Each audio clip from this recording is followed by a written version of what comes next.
Questions?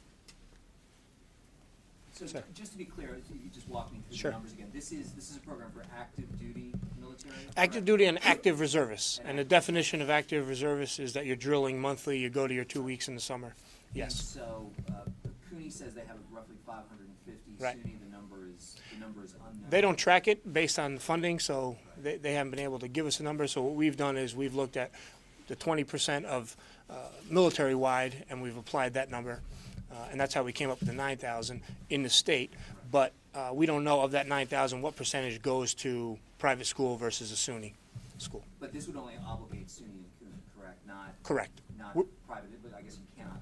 Right. But we are going to encourage them to do that. You know, right next to my district is Marist College, and we've reached out, and we're going to try to encourage them to do that. And other private colleges around the country have started to do that as we've sort of built a groundswell. There's only one thing that I think is great, and to the credit of our legislature here, is it was only less than 2 weeks ago that the cuts were made, and here we are with a bill drafted with bipartisan support with a solution, at least for those that we can directly impact here in New York State. So, you know, we're excited about the pace of this. This is all going quickly. There is a pending legislation in the U.S. Senate which would restore these cuts, but and we've been watching that closely.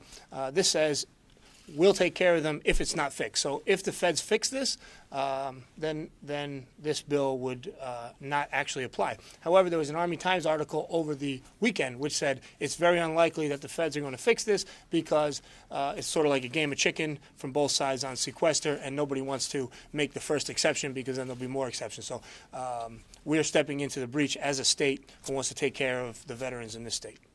Well, and to that point, the idea that once you start making exceptions to the sequester, the whole idea of the sequester, that it's supposed to be a great, big, painful chopping block, right, kind of falls apart. I mean, what would your response to that be? I think it's a great juxtaposition of what's going on here in Albany in a bipartisan way to help our troops versus what's going on in Washington. I mean, I can't really speak to the sequester as a state lawmaker, but I'm glad we're doing the right thing. I don't think what's going on there is healthy for the country, but you know, as imperfect as Albany is, what's going on right here is very good for our state. I might have missed this, but did you say, do you have an estimate of how much this might cost? So the average student gets in tuition assistance from the Department of Defense about $1,800. That's the average.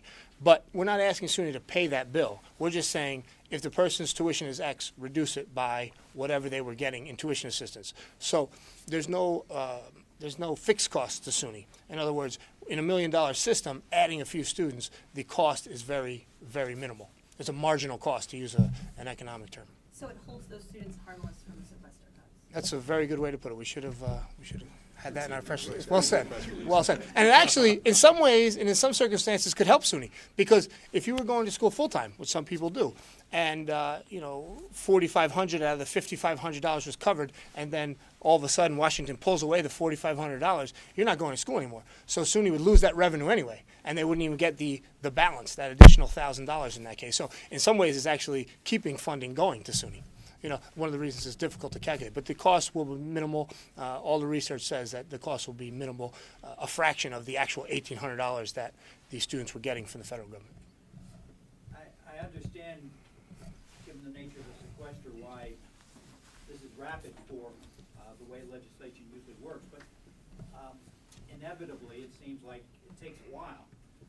Are you concerned that by the time this could go through the system, that it would be ineffective? Well, the cuts say that you can finish your current semester. So if you have you know, a soldier enrolled at SUNY Albany, they say you can finish the semester. What we want to make sure is they can finish their degree, because the semester it's nice to finish a semester, but really what matters is an actual degree, whether an associate's or a bachelor's degree. So well, we want to have this in place by the time they have to make the decision if they're going to go the next semester, and when they're calculating their financial aid. So and I'm very hopeful we can get this done by that time. You know, by before June comes, that's for sure. You got some numbers, particularly from CUNY. Have you discussed it with the administrators of SUNY or CUNY about this? We have. They just don't track the funding sources to say whether it's GI Bill or tuition assistance. They track veterans, they track military personnel, but they don't track the funding source. I understand that, but yeah. Did they give you a reaction to the concept?